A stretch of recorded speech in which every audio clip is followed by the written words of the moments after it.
Hello and welcome to Real-Ationship Talk, the podcast hosted by yours truly, Teresha Young, relationship master coach, where we have open, non-judgmental, heart-to-heart conversations about love, self-love, self-care, dating, and relationships.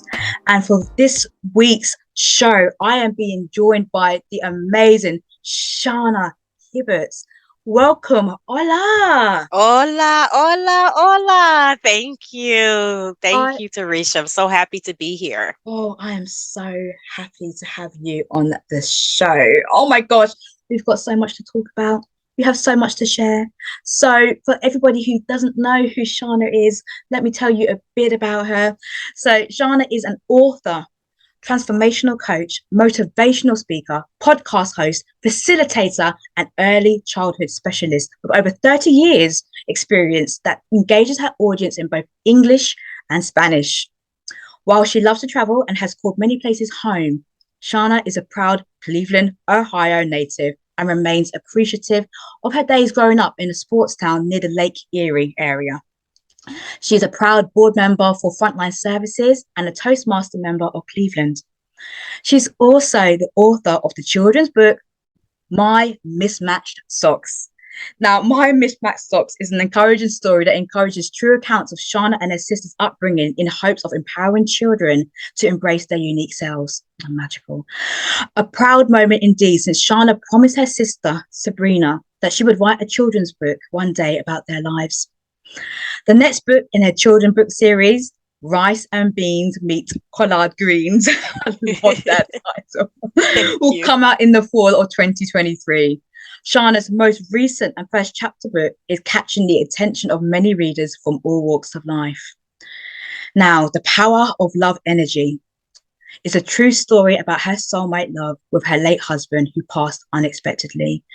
She writes about their love story in a particular way that helps readers to believe and stay connected to real love, identify the importance of building resilience through inner work, and lastly, understand how bereavement therapy and grief work are life-changing. Her writing is extremely candid and brings the reader into what is likely to become a young grieving widow for her true love. And it's actually available now. The book, I have a copy here that I have read from start to finish. It's absolutely amazing. So powerful, Shauna. And I know that we will go into this during this discussion here today. So I can't wait to discuss more about this journey, this really powerful love experience that you had with your late husband. Before we go on, Shauna, I have to let you know something. I was clearing my home, and I came across very recently, like last week, this bookmark. Oh, look at that. That's where it all started. That's where it all started. This was a beautiful gift from you to me. Wow, you still have it. I still have it. And I thought, how timely that the universe has manifested this back into my life as we're about to have an interview. So this bookmark has been used in your book.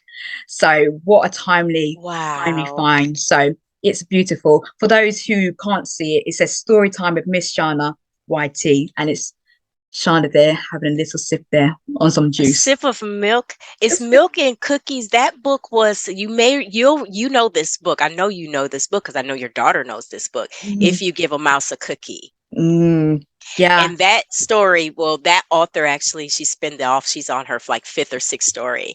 But that was one of the first videos that I made on YouTube when I first appeared online. I was that's where it all started, at Story Time with Miss Shauna, because I was already had my Mismatched Socks book was already written. It was drafted back then.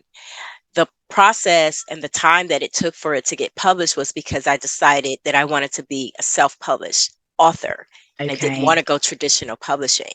So what I had to do in order to find out how to figure out those paths and those steps, because back then a lot of people were not telling you how to do it. Or there was a lot of people that were trying to get money from you from a couple of things that they knew about. It was a lot of gimmick around it. So I kind of had to sit on it and wait until I ran across the right people to understand how to, self-publish my own book. Okay. So I started the Storytime with YouTube channel to be able to let people know online who I was. People offline in my city knew who I was, as far as I started off as a preschool teacher, and I taught many children, had my own home child care business, and I was always gifted with working with children. I was Mm, called the child whisperer growing up. okay. And so when that channel came about, it was a way to get people to connect with people all over the world so they could get to know who I was, Mm, and also share the love for literature with children, because out of everything and how you teach children, that was always my favorite place, was reading a book. I love reading stories. okay. And I've been a writer since single digit age. So that was just natural for me to start a story time YouTube channel while I try to figure out how to publish my books. Okay. Therefore, support other authors and, learn from that. And so I love to get into character. And Mm. as you see right there, I was a mouse with a cookie at the end of that video. I take a bite of a cookie, and it was a lot of fun. My late husband actually took that picture. Oh, really? Oh, it's such a lovely, lovely, picture. And I love that journey that you said where you moved from being the child whisperer. What about, yeah, tell me a bit more about Yes. that. So my husband coined me the child whisperer because he was he was he couldn't believe the impression that I had with children. Mm, And anywhere that we went, a child didn't have to know me. If they saw me, like, we'll go to the grocery store, we're minding our own business, and here's a toddler breaking his neck, turning around in the cart to get my attention. So everywhere I go, children stop to get my attention because, as you know, children have that extra sense where they mm. can detect a person that's really child friendly, and they can detect a person that's not. And Yeah. so when they find someone that they know they can feel and sense their energy, Mm, they go crazy. yeah. I closed my business because at one time I needed a break from childcare, and I closed my home childcare business, and I became a flight attendant for a few years. And when they found out that I had an early childhood background, I was in charge of the Young Travelers Club. I was in charge of all of the unaccompanied minors that came Yeah. on board the aircraft. And there were days where I would work my shift, and I'm tired, and I'm pushing the cart, and I'm asking, "Do you like Coke? Do you want ice with your Coke? Do you like a napkin?" And I'm going down the aisle doing my spiel. And without fail, if there's any children on there, they want to have a full blown conversation with me, and, just things like that. So my husband said, "I don't know what it is that you have that these kids are willing to leave their parents to get by your side. You have something really special." He said, Mm, "You're the child whisperer," and that's what he coined me as. mm. Fast forward to moving forward after that, Yeah. I was able to drum up a nice following over on YouTube. But as time was going on and I was evolving in the writing space, Mm, I was going to writing seminars, conferences, really trying to figure out how to publish my Mismatched Socks. I finally got into some Facebook communities of writers in which people had already did what I wanted to do, and they were more than willing to show me the ropes. So I was able to get that book published back in 2020, actually in the pandemic okay. year. That book came out, my Mismatched Socks book, which are true accounts of my sister and I's Mm, our childhood stories. And I did promise her that I would write a book when we got yeah. older, because we had a lot of fun adventures. And my Mismatched Socks just speaks to beating at your own drum, using your voice, being your authentic self. Just really digging deep and being happy with who you are, knowing that as a child, single digit age if possible, because once the world comes into your life, things gets topsy turvy, and Mm, sometimes you're living a truth that's not yours anymore. yeah. And then you have to rediscover that, which that journey has taken me to where I started pulling out the inner child out of adults later Mm, on in life, because I do inner child work and healing. I've been doing it for many years on myself, yeah. and I have brought myself away from many traumas and Mm, tribulations, and I've had forgiveness and grace and acceptance, and I didn't have to spend a dollar in a professional office because I Mm. figured out how to write letters to myself, do a lot of inner work. I've always been on this journey of wanting to be the best human I could be since I Yeah. was a child. I was that We Are the World kid. We are the Yeah. world. I was the kid that everybody was like, suck it up, buttercup. Everybody's not going to like what you have, Yeah. And I would just be so crushed as a child, like, why? But we all could just be happy. Hmm. I was that kid. Love So that. so I ended up becoming the inner child whisperer today because when I Yeah. sold my Mismatched Socks book, that book was sold to mostly adults, not children. Oh, So that's so interesting. yes, because the storyline they felt tied into. And so I started doing with the transformational coaching, a lot of the work that I do, the basis is starting with the inner child and seeing how and where your inner child is. Right now, I work with clients where they feel stuck in their lives or they feel like there's got to be more than what's going on. And they're trying to figure out what their zone of genius is and Yeah. how do they get around that. And so I provide workshops and I provide one-to-one coaching, which is going to be starting up this January, Okay.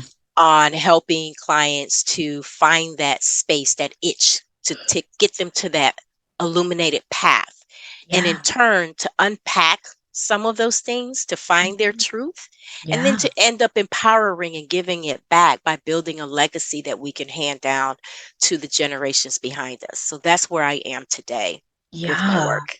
That's amazing. I love that. I love that journey. And for many listeners out there listening to the whole inner child work piece, they may be thinking, so how much of an influence can your inner child have on where you are today? So would you be able to share with us a bit more about how powerful that inner child work is and why it has such an impact on who we are as adults right now? Yes. So I'm going to give you an example of Mm. for myself of something that came about. I had no idea that this came about a couple years ago, and I didn't realize it was from my childhood. Mm. There's a color that I don't wear, and it's the color red. Mm. And a lot of people will ask me, why don't you wear red? Red is a power color. It's this, Mm. it's that, it signifies so many positive things. And I couldn't figure out why I didn't like the color red, but why I didn't Mm. favor the color red. Yeah. And I started digging deep and was like, why do I have an issue with that color? And I realized I had a relative of mine that um, grew up in an era where different complexions were a little bit more favored than Oh, others. yes. Hmm. And so that color was taught to me that that was not a color that I should wear because of Okay. my complexion. Mm. I didn't realize that was in my childhood somewhere Yeah. until I did a Reiki session and it ended up coming out through journaling. Oh, And so I was challenged to start wearing red and eventually wear full blown out red. I'm not at the full blown out red yet. mhm. But I do have an outfit. I do have pieces for my hair. I do have earrings. I do have Yeah. socks. I started off with socks because I love socks. That's another reason why my mismatched socks, because I love socks. Yeah. I'm a sock person. Me And too. so cool. And so yeah, so that could have been a stopping point for me. Like a lot of things that happen to you when you're a child may be stopping points for you as an adult.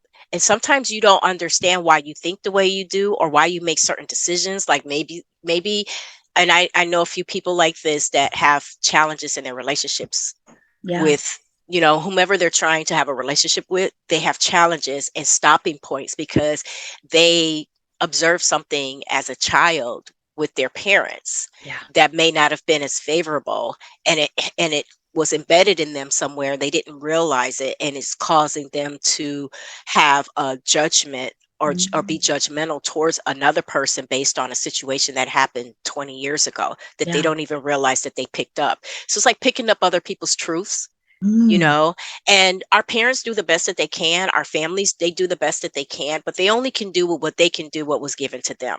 Yeah. So it's really up to us to discover our truth. And if you genuinely want to be happy, you will do the inner work to find out how to remove these limiting beliefs and blocks. And a lot of it does stem from early childhood or a traumatic experience. Yeah, I completely resonate with that because when I did some inner child work myself, because I wanted to understand whether that was the root cause of some of the results and outcomes in my life as an adult. So I did this inner child work and I was like, oh, wow, there's this little 7-year-old Teresha who's trying to keep me safe, who's trying to protect me and stopping me from actually going out there and being the full expression of who I am. And to learn how to nurture that, how to nurture that inner child with care, with tenderness as well along that process, not to make that inner child wrong, to say, no, your feelings are very valid. It's like absolutely okay. No, equally, I'm a grown adult now. And I'm very capable of making decisions that I feel are right for me in that moment, quote unquote, right. But to show my inner child that love and that care and understand where that has stemmed from. And by identifying that work, to understand that identifying some of that trauma, or wounds, inner wounding, emotional wounds, has helped me as an adult now say, oh, okay, so what could this be linked to? Am I feeling abandoned here?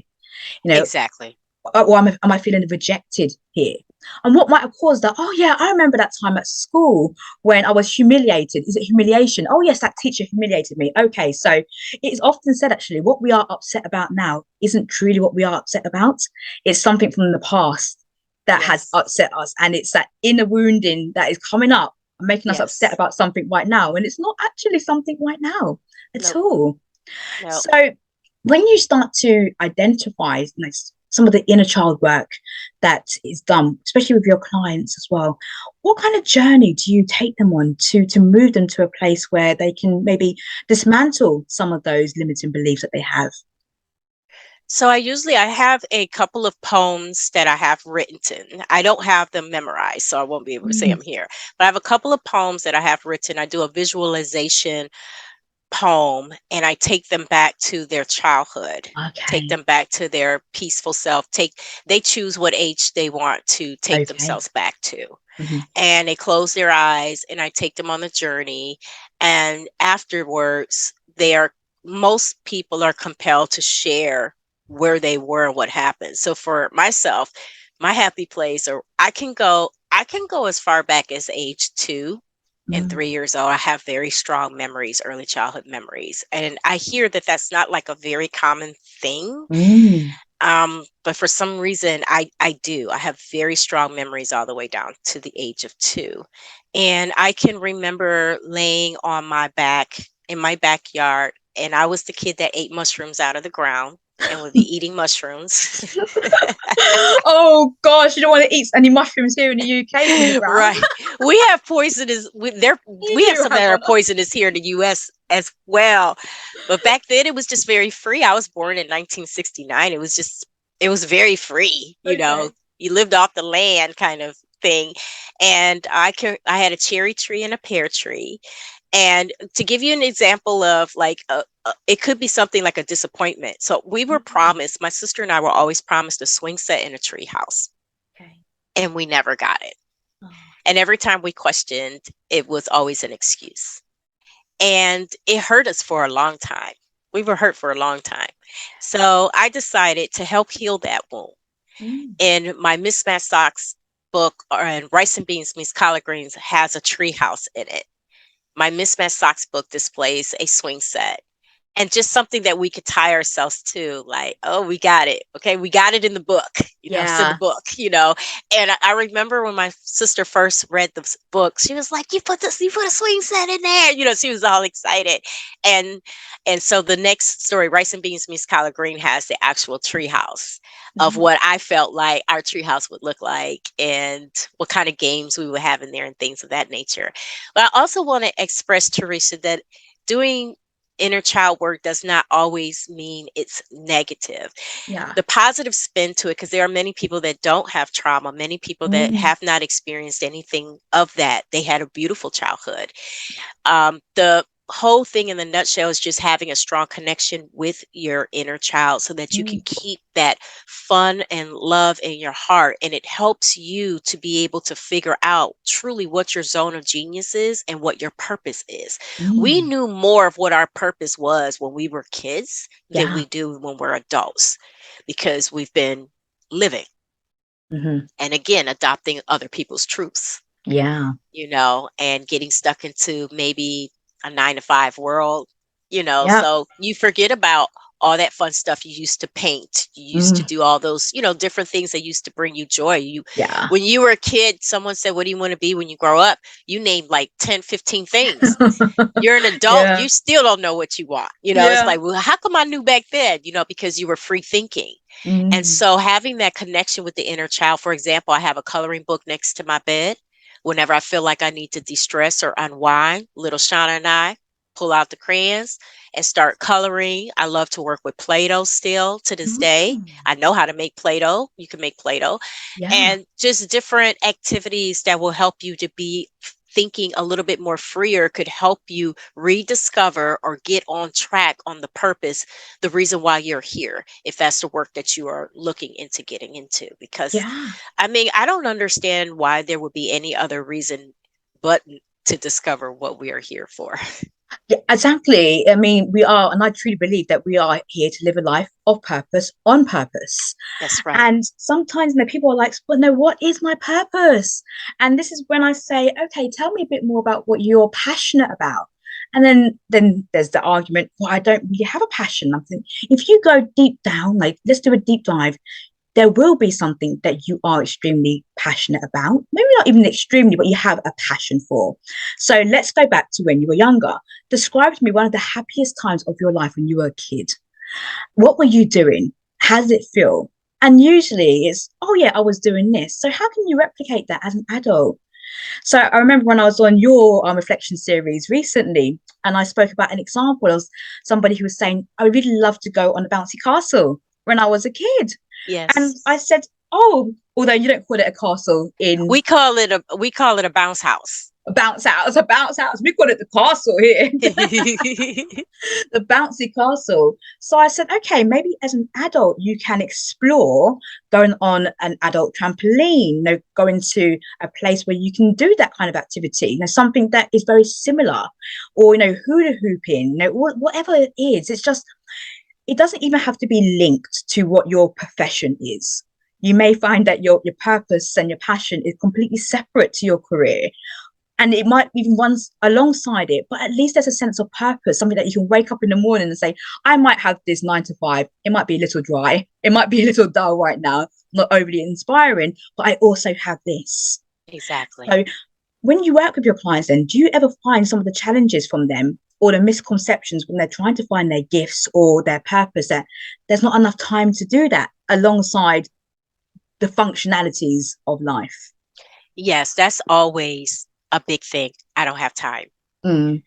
Um, you know, and we all know that's a Yeah. misconception. We know how much time we waste. We waste Yeah. a lot of time. And it doesn't mean that you have to be a robot and go from one thing to the next thing to the next thing. It just means I feel like you need to implement what we call your non-negotiables, right? Mm. You need to implement some non-negotiables. So if, for example, in the morning time, I spend 1 to 2 hours between meditation, journaling, doing some kind of inner self work or something Mm. that's fun. If it's listening to a song over and over again during my Yeah. meditation, or I have a gratitude jar if I feel like I need to pull out of my gratitude jar and then meditate on that. So I feel Mm. like implementing non-negotiable times for yourself, if you could be consistent with at least one thing that you say you're going to practice, Mm. to give yourself time, even if it's an additional get up 15 extra minutes just to be still. Yeah. Start off small steps and then eventually you'll start doing more things that you love to do, Yeah. and it will grow into something that you would never believe. Like my late husband, before he passed, he told me not to give up on my brand, and Mm. because I was just gonna chalk it all up. I was gonna, just end it. It didn't mean anything. He was there from the beginning. He gave me the title to my YouTube channel, gave me all these nicknames, and he helped me with my stories on there. If you ever see a puppet named Ernest, that's my husband. I mean, he did everything for me to get a view count, to get a comment. He just always had my back, and I always had his back on all of his adventures. So when he was getting ready to transition and leave this earth, I wasn't sure if that was something I was supposed to keep doing. Was that part of the 24 plus years we were together? I wasn't sure. And one of his last requests for me was that he told me not to give up and not to quit on my brand. He said, it's going to take you to so many places you're not going to even be able to believe where it's going to take you. And he has been absolutely right. He's spent past 3.5 years, and I have grown tremendously. I feel like I've grown more the last 3.5 years than I did the whole entire 7, 8 years that I have first appeared online.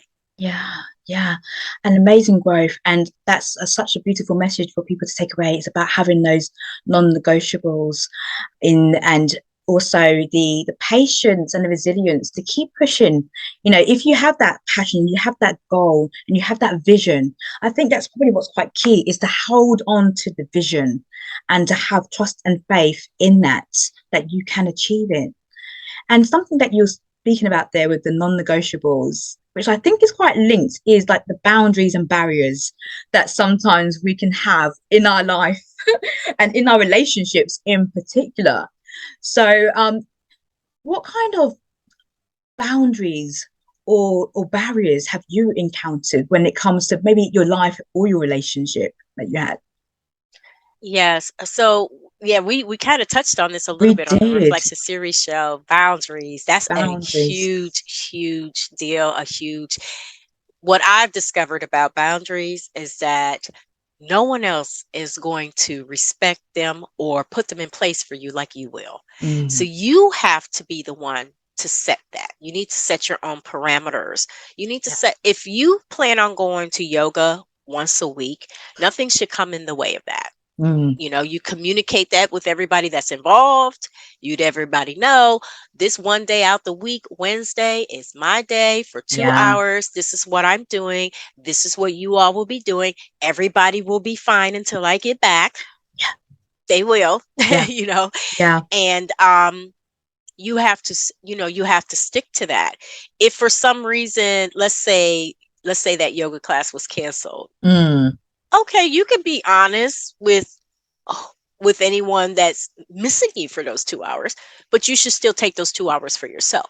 So what do? Maybe you go to the park and you read a book, or maybe you go ahead and have some coffee or some tea with some friends. So just, you have to be the one to, boundaries is tied into commitments. So it's a commitment to yourself. You're not committing to anyone else. You're committing to yourself first, and everybody else is going to respect that you're committing to yourself, because in order to be happy and in order to move the needle or find the purpose in your life, you have to you can't be all over the place just going through life without some type of commitment to yourself, because how are you caring for yourself? And how can we care for others if we can't care for ourselves? And we have to set the example of how you care for yourself. And boundaries is tied into that. That's your commitment to yourself. Oh, so agree with what you're saying there, Shauna, because it's that commitment, it's self-responsibility, self-accountability as well. It's all part of the self-love. And boundaries is about taking care of your emotional, your mental, and your physical well-being. It's from a place of love.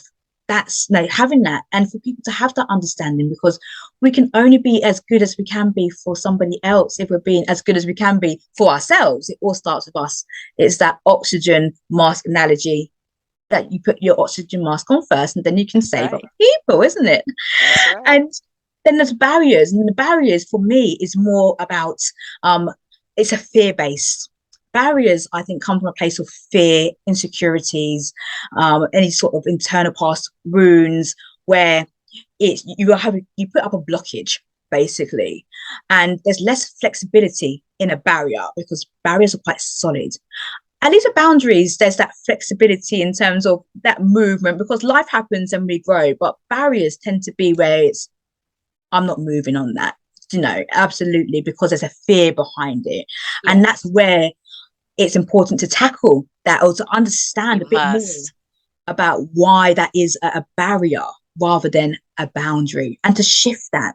It's Exactly. quite a thing to do there. Yes. The So, barrier, my bad. no, go ahead, Shana. That's also when you said a stopping point Mm, is is is almost like imprisoning yourself mm, because you've placed yourself, it could be from limiting beliefs and all of the other things that you name. Whatever the reason is, you do need to find out what the reason is and how to move it because you will remain there and you could possibly be losing out on opportunities that's going by you of things that you're trying to figure out how to get on your purpose driven life, but you're mm. stuck Yeah. because you've placed this barrier on you. So you're absolutely right. There's a huge difference between the two. One allows flexibility and growth and love and promotes self-love, and the other Mm, one you're stagnant. You can't yeah. you can't feed it. Mm, absolutely. And when reading your book, because I would absolutely love to tuck into your book, The Power of Love Energy, if that's okay for you, to us to Yes. navigate and move into that Yes. real Yes. powerful book. And I'm just going to, for people who are watching this on video, I'm just going to bring it up if you can see that there. What a beautiful image. In actual fact, Thank you. Shana, when I found the bookmark, Yes. I have the image here. I have a separate one here too. Oh, oh, We've and been connected for a while, haven't we, yeah. Teresha? And on the back here, I've just noticed what it says on the back. It says Mia Lorenzo's Shauna Hibbitts, March 2018. That's what it says on the back there. So we've been connected for a while. And when I saw the image on the front of the book too, I was like, absolutely amazing. So firstly, I Thank you. want to congratulate you and celebrate you for writing a book that is just full of love, is an expression of love, and it was so moving when I read it. It really did. It moved me to tears. I laughed as well. I laughed at so many parts during the book because the humor that you shared with Lorenzo was absolutely amazing. Thank you. And also just the dynamics that you have with your family members as well. It was just such a fascinating read. And I just wanted to read out some of the reviews that you've had on this book. Yes. I believe it was the Advanced Summer Readers described it as a page turner. It exudes love in its entirety, inspirational and hopeful for love, pure magic, authentic, transparent, and a raw view of grief. A delicious read. It is so rare that we hear stories of love truly enduring all things. A real life fairy tale, and outstanding tribute to her late husband. Having the courage to move on with her life is truly remarkable and profound and heart touching. And I absolutely love that. That was 11 comments that you put there because I know 11 is one of your power numbers as well that you have described during the book. 11 is actually one of my numbers too. It's actually in my Oh, it is. I'm so connected to that number, and actually my personal private plate on my car has the number 11 on it. So when okay. I saw that, I was like, there's another synergy between myself and Shauna. Oh, So always from the very beginning. from the beginning. So Shauna, I would love to just dive a bit more into the book. And if you could just describe to the listeners here more about what the book's about and the journey that you take the reader on. Sure, sure. So this book starts off with just sharing our soulmate relationship, which we were in a soulmate relationship, and I believe in soulmates, and I believe they come in different forms and different seasons and times of your life. And we had something very special that I felt like needed to be recorded. And so it talks about our lives. It talks about our journey and all the way up to how I lost him and when he transitioned. And then it ends off with speaking very candidly about the feelings of being a young widow Mm. and what it's like to grieve someone that you will be grieving for your entire life that you love. And so the book speaks a lot about resilience. There are parts to the story that we didn't even as my husband was ill at the same time, I actually unexpectedly injured my leg and I couldn't walk for a year. So I actually was taking care of my husband from a wheelchair, and I had to learn how to walk after I buried him. So it was a lot of high stress in short 5 months period, where we found out he was diagnosed with glioblastoma, which is the Mm. granddaddy of all brain cancer tumors. There's no cure for it. And it speeds through your body very quickly. So from diagnosis to him leaving the earth, and my leg and me being in a wheelchair was only in a 5 month period. So yeah, to burying him. Yeah, it was a very hard time. The hardest experience I've ever had in my life was losing Lorenzo. We always said we were on a graveyard shift, that we would be well into our 80s, Mm. passing away together. We knew that we were connected from the very beginning, from the Yeah. very beginning. And you'll see that there were interruptions in the relationships in the book. There were diversions in the book, Mm. and you see how we ended up finding our way back together. Yeah. And when you love someone, and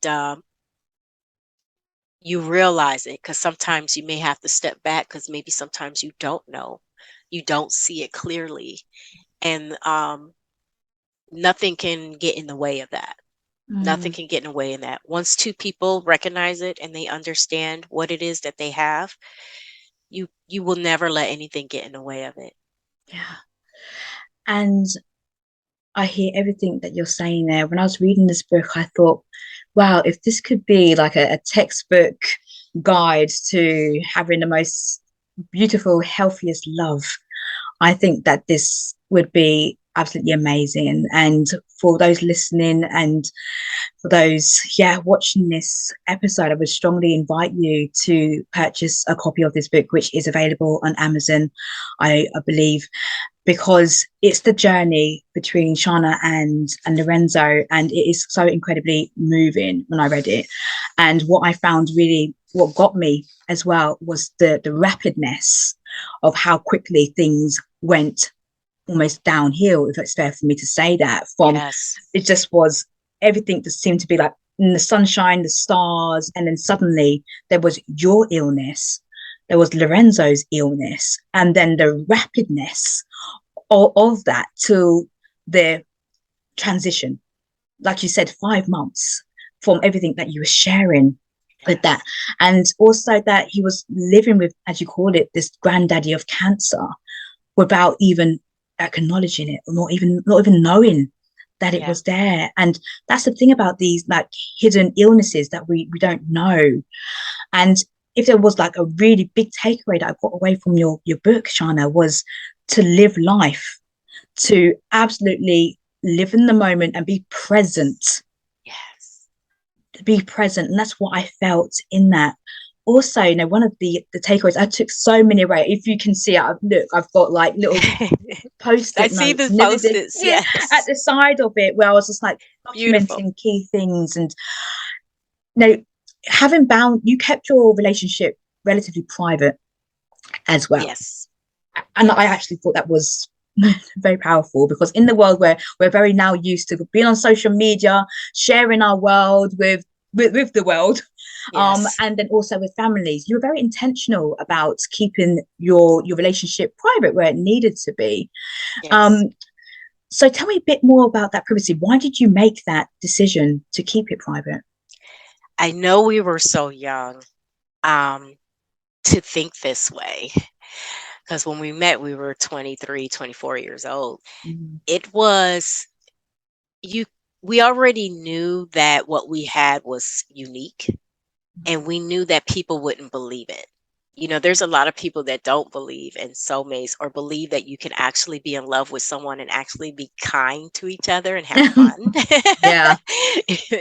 you know, excuse me. Unfortunately, we're in a society where we're we're programmed to believe that's not how relationships are. And this is not to say that this is perfect.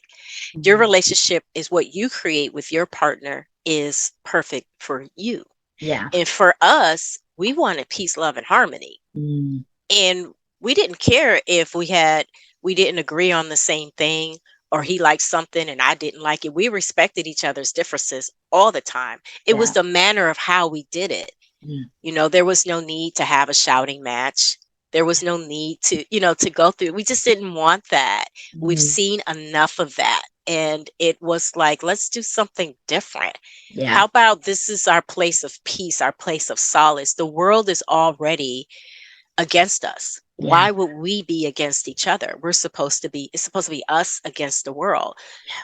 And so we just adopted that mindset, Mm. and we just went with that. It was really important. And we had a lot of people that did not want the union to happen. We had a lot of people that did not want us together. Mm. And so that was another big reason why we needed to be discreet on how we handled our love. We Yeah. took care of it like a baby. Mm. Yeah, nurturing it. And with those people, for example, who weren't incredibly supportive of the relationship, did you have conversations with those people, or did you simply just remove yourself from their presence and We energy? removed ourselves because Yeah. we knew our one thing we knew for certain, it wasn't our job to convince them of what love was Mm. like. If they Yeah. don't know it, if they don't see it, if they haven't experienced it, there's nothing we will be able to do to convince them otherwise. And we will Yeah. be burning our great energy that we could be giving to each other Yeah. on somebody else. We were mature Mm. enough to understand that. A Yeah. lot of people felt like we were like brothers and sisters in another lifetime Yeah. because we got along so well. Again, like I said, we had difference of opinions. We respected that. There were times that you read about the TV story. That was the Yeah. biggest thing that ever Well, it happened lasted a between us. year, It lasted a whole year. a whole Most year people to would have had a divorce behind that. I was like, it came to a conclusion in a year, but you tried. Yeah, I so when love you that read the story. story, you'll read the story about the Yeah. TV story that took a whole year to compromise on. Yeah. Did it mean that we disrespect each other, go to bed mad, and do all of the things just because we couldn't get the answer that day? No. Why? If this is the person that I said I love, this is the person I said I do, if this is the person I want to be with, why would I mistreat them because we can't come to a solid compromise that day? Yeah. And it was a lot of self-talk on both of our ends and a lot of self-reflections on both of our Mm. ends. And being really and I think that's the biggest thing, Teresha, is to have a beautiful love relationship with a partner, you need to really know your truth and feel confident in who you are by Mm. yourself. No one else can give you what you're looking for. As much as I loved him and he loved me, he could not make me happy and I could not make him happy, but we could enhance each other's happiness. You have Yeah. to be happy by yourself, Yeah. you know. And sometimes it's that interdependence that you have in a relationship, which is good, as opposed to codependency, where you are actually looking for that other person to be the source of your happiness. And the compromise and the honesty and the transparency that you had with Lorenzo was a case of that you did speak your truth. You were able to speak each other's truth in that relationship. And at the start of this chat that we're having, you spoke about the forgiveness work that you have done on yourself, over the years. Did you also apply that to your relationship? And how did that help you in your relationship as well, the forgiveness work? Yeah, so the forgiveness, I actually really learned a lot about forgiveness from Lorenzo. Mm. Um, because if you recall, we had a breakup. Yes, I do recall. And most of that chapter right there, I had a lot of people come back and say, I didn't think you guys were going to find your way back together. It Yeah. took a lot of forgiveness um, Mm. on both of our parts, but mostly Yeah. his, Mhm. because, I went and lived a whole nother life. You did. Absolutely. I wasn't expecting that in the book. I thought, oh, this is going to be a very short story. Exactly.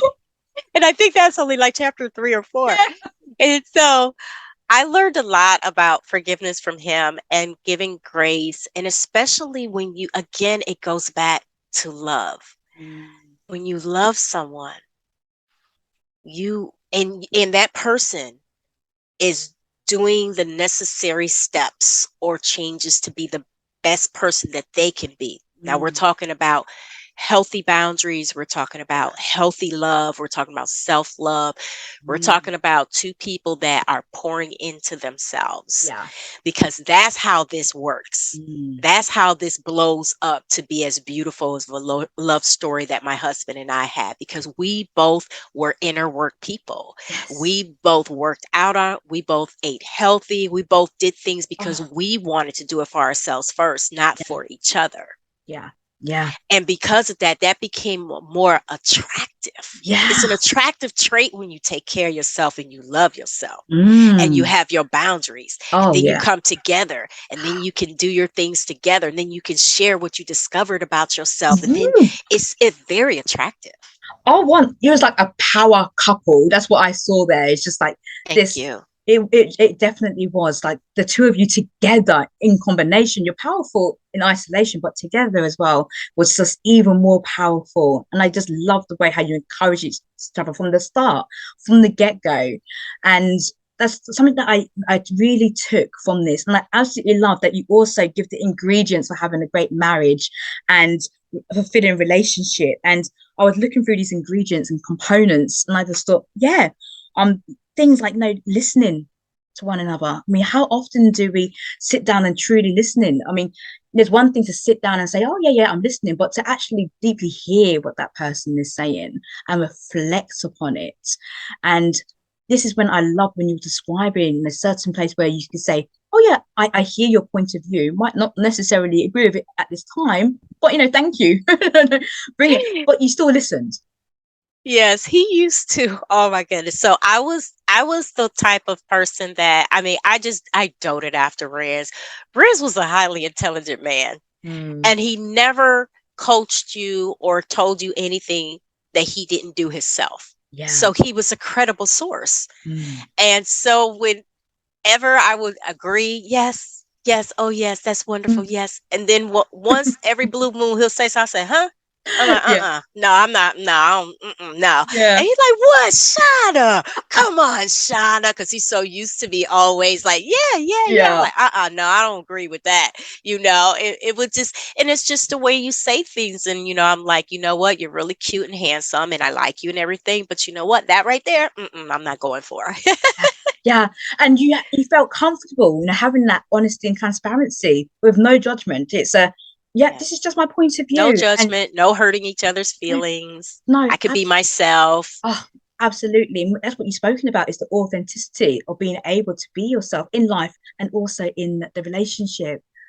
And then of course, there was the sad, impact of him transitioning and moving away. And one of the things and one of the work that you said that you did was your grief throw up page, and you just let it out. And that seemed to be a real powerful tool for you in order to just release it. And just when I was reading your words, because this is raw and authentic in this book, Shauna is not holding back in this. She is writing exactly how she feels, so you are brought into those emotions that you were feeling there.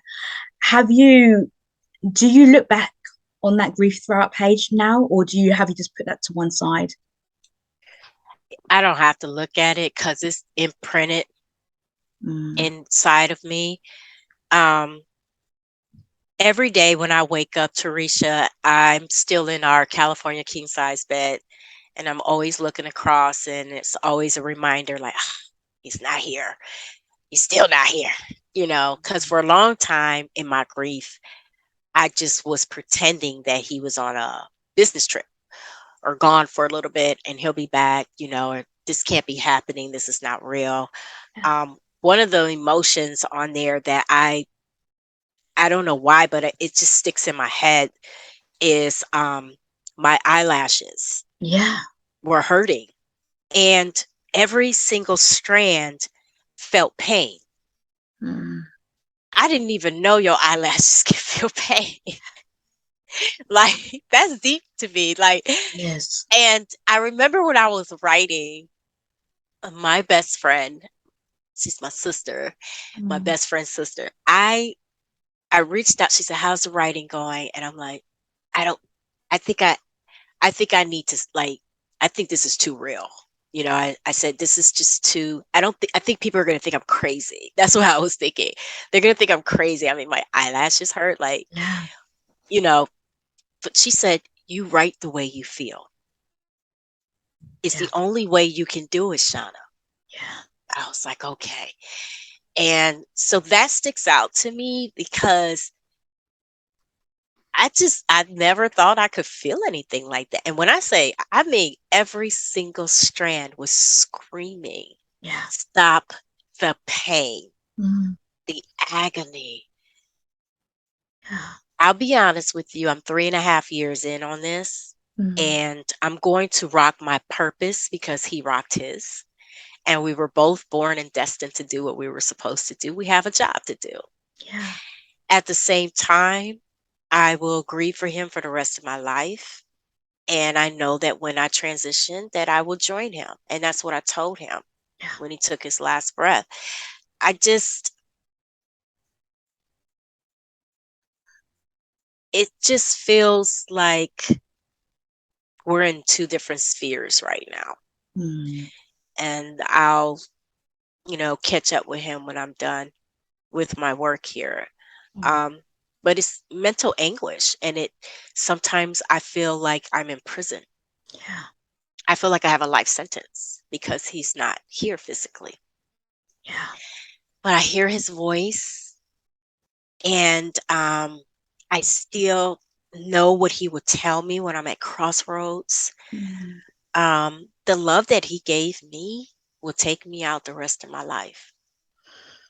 Yeah. He was Mm. a very, very special person. I am so grateful that I was a part of his life and he was Mm. a part of mine. I so feel that. I so do. And when I was reading this book and when you mentioned about your eyelashes hurting, and I could really feel into that because I was like, I can imagine, obviously I'm not in your shoes, but I can imagine how much you can feel through the body, even though it feels like a mental and emotional pain. The body doesn't lie as well, and it will also show you things, but you wouldn't even imagine that it would be the eyelashes as well that you could feel every ounce of because they're so delicate. And that's how delicate, the grief process can be, that it really starts to make you aware of all of the components of who we probably are as a person. And you shared so much with Lorenzo. You really, really did. And even in your book now, you said that you feel that you can hear his guidance. Even though he has transitioned, but on a spiritual level, he's still there with you, guiding you, and you can hear him at crossroads, and all of these things. So, does that still give you comfort? I know you said that you'll be grieving for him for your whole life. Yes, Do you still get that comfort that? I do, because I'd rather have that than nothing. Mm, I yeah, know people that's gone through this. I've spoken to quite a few widows. yeah, As you can imagine, I've been getting a lot of yeah. attention from widows now. Most of them are older than me. There's a few that are younger than me, Mm, and they don't feel anything. yeah. And I'd rather have this, than nothing. Mm, So yeah, yeah, I'm very grateful for it. I'm still grateful for where I am in my life. I know that all of this did not happen for no reason. yeah. There's a bigger reason. It's bigger than Shauna and Lorenzo. Mm-hmm. It starts with this book, and I'm going to continue to speak about the power of love energy in so many different ways and facets and forms, Mm, because I believe that our love and what we went through was not for nothing. yeah, yeah. And through the bereavement therapy that you had as well, because I know that was so powerful for you to help you to process exactly where you were feeling. And I think that's really key for people who are experiencing bereavement, is to seek help. If and when needed. You don't have to do this alone. You may feel very isolated when going through grief and bereavement, but equally it's find a source of help. It could be professional help, it might be family, friends, just somebody, or people to share, just to share, just to have people to Yes. listen to and to seek that comfort from. Now, I'm not sure whether you do do you do grief work with people, with coach? Do you coach people through that yourself now, or you not? No, I haven't. I speak about the importance of writing and the connection to cracking open your grief. Mm, But at the moment, I'm not coaching anyone in that arena. yeah. I do have widows and widowers that Mm, I'm on phone calls with. I have personal friends and personal family, unfortunately, that has gone through what I went through after mm, me. They're older than me, and I'm coaching them yeah. based on what I was trained through my bereavement therapy Yeah. and on that spectrum. Yeah. Yeah. I see. Now, during those conversations that you've had with those people, and it's lovely to know that you're still able to give back for something that is very close to Thank you. you. It's not always easy to do that, No. especially when you have that emotional tie to what you're doing there. Have you found that when speaking to these widowers or people in that situation, that if they're in a position where they're even considering finding love again, that there's guilt around that, and how soon is too soon? Do you ever come across people who have that? Yes. And my bereavement therapist, Yeah. she did not tell me this. So I was with her for 2 years, Mm. and she did not tell me this until after a year in our therapy that she was a widow. Oh, okay. And her husband passed away from the same disease, glioblastoma. Okay. And Wow. she I was went. waiting for me to be at a pretty strong point to be able to handle that. So when she Okay. told me after a year in, I cried like a baby for her, because I was Mm. like, "Oh my gosh, you went through that." Because if you ever look that up, it's a very ugly disease, and what it does to a Mm. person is so disheartening, and it's like you don't ever want to see it again. You don't want to speak about what you witness, because it shuts down the body. It Yeah. just takes over. Mm. And she she gave me that information, and she also helped me. I'm sorry, I lost myself. That's okay. Oh, Take a moment. Do take a moment, Shana. mm,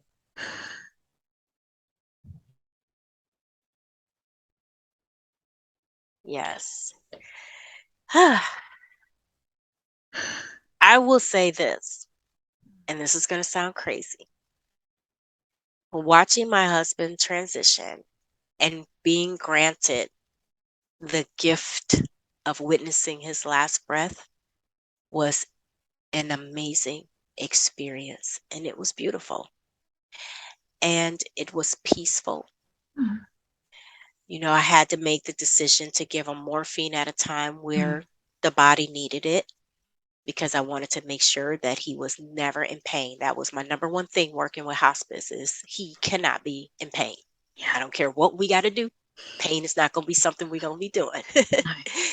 No. That was really important to me. And Yeah. even though I couldn't walk and I'm in the wheelchair, I had a PIC line in my arm. It was just a Mm. lot. But it was very important to me to deliver him off into the next place that he was supposed to go to, Yeah. in the love and respect that he so deserved as my king. Yeah. Absolutely. And in this book, you did refer to being a king and a queen, in your dynamic as well. And you supported him so much, supported each other, but particularly through your own illness and the extra care that you had to give, even though you were unwell during that. I know that everybody is super proud of you. Lorenzo is proud of you, watching over you, just knowing that you did your absolute best. You made a commitment to each other, and Yes. that is what is it's just so apparent throughout the whole book, is the commitment that you had to each other, even in these realms here on this physical planet, to the spiritual realms too. And he is your absolute true soulmate. So Shauna, I want to thank you so much for the courage as well. I know you started this book before the events happened as well, but for continuing with the book in Thank such you. a powerful share. Really is. Even I'm getting a bit choked up here, because it was moving. It was moving from the start right until the end. And it's one of those books that even though I have read it once, I will read it again, because it is, I'm going to compose myself here. Wait a minute. Oh, Shauna. It is a beautiful, beautiful, beautiful story. And there's so much that people can learn and take away from this experience, because it's real and it's authentic, and it's a beautiful, monogamous, conscious relationship that you had. And I would strongly invite people to read this book, because it's one of those life books that you put on your bookshelf, but you will always bring it and take it away as well, as a beautiful reminder. And it was such an incredible, enjoyable read. So I want to thank you and honor you, and I witness you. Thank you, Teresha, for everything that you are doing and you continue to do for people. I have to say, in all of my experience of meeting people in my lifetime, you are just you're just an embodiment of love. Thank and you. It's come across so much, and it comes across in your book, and I'm so honored and privileged to be able to share your wonderful love energy with my audience as well, so that they can tap into that too, because once you get some of Shauna, you don't go back. You don't go back. No. Oh, Shauna, I want to thank you so much for this conversation. Amazing. And if you could leave our listeners with at least one key takeaway to help them along their journey of love, life, and relationships, what would that message be? Trust your intuition. Your intuition will guide you. Don't listen to the other noise outside of that. Make sure it's your authentic truth that's speaking to you. I would not be here today if I haven't done that. Yeah. So true. Thank you so much for sharing that. Thank you. And again, Shauna has spoken about intuition there. And when you read her book, you will see that has been her guiding light through her journey. So what a beautiful message. Shauna, for everybody who is listening or watching this episode today, if they want to reach out to you, follow you, how can they contact you? And do you have any events coming up that they can tap into? Let's see. I would like it if you could join my mailing list over at ShaunaHibbitts.com on my website. That's where you'll see my virtual events along as in-person events. And you can follow me on Instagram, on Facebook at Shauna Hibbitts as well. Brilliant. Oh, thank you. And I will drop those links and details into the show notes of this. So Shauna, once again, thank you so much. Everybody, here's the book and you see it, The Power of Love Energy. Shauna has her copy there too.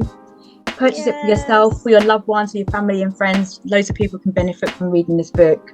Yes, thank you, Teresha. This was amazing. Oh, thank you so much for joining. And for everybody who has listened to this episode today, I want to thank you for your time, for your attention and your energy. And until the next episode, take great care of yourself and others too.